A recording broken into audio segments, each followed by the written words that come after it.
BIM പഠിക്കുമ്പോൾ നമ്മൾ പലപ്പോഴും കേൾക്കുന്ന ഒരു ടേമാണ് LOD. LOD എന്നത് ലെവൽ ഓഫ് ഡെവലപ്മെൻറ്റ് എന്നാണ്. ചുരുക്കി പറഞ്ഞാൽ ഒരു BIM മോഡലിലുള്ള എലമെൻറ്റ്സ് എത്രത്തോളം ഡീറ്റെയിൽഡ് ആണ് എന്ന് കാണിക്കുന്ന ഒരു സ്കെയിലാണിത്. ആദ്യം LOD 100. ഇത് കോൺസെപ്റ്റ് സ്റ്റേജ് ആണ്. ബിൽഡിംഗ് എവിടെയാകും വരിക, ഏകദേശം എങ്ങനെയൊക്കെ ആയിരിക്കും എന്നൊക്കെയാണ് ഇവിടെ കാണിക്കുന്നത്. വലിയ ഡീറ്റെയിൽസ് ഒന്നും ഉണ്ടാകില്ല.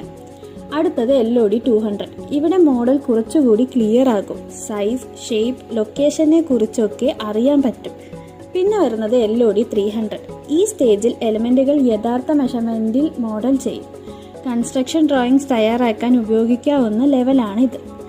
LOD 350. ഇതിലെത്തുമ്പോൾ കോർഡിനേഷന് വേണ്ട വിവരങ്ങൾ കൂടി വരും. സ്ട്രക്ചറൽ, ആർക്കിടെക്ചറൽ, MEP സിസ്റ്റംസ് തമ്മിൽ ക്ലാഷ് ഉണ്ടോ എന്ന് പരിശോധിക്കാൻ ഇത് സഹായിക്കും. അടുത്തത് LOD 400. ഇത് ഫാബ്രിക്കേഷൻ സ്റ്റേജ് ആണ്. ഇൻസ്റ്റലേഷനും ഫാബ്രിക്കേഷനും ആവശ്യമായ എല്ലാ ഡീറ്റെയിൽസും മോഡലിൽ ഉണ്ടാകും. അവസാനമായി LOD 500. ഇത് കൺസ്ട്രക്ഷൻ കഴിഞ്ഞതിന് ശേഷം യഥാർത്ഥ ബിൽഡിങ്ങിൻ്റെ വിവരങ്ങൾ ഉൾക്കൊള്ളുന്ന ആസ് ബിൽഡ് മോഡലാണിത്.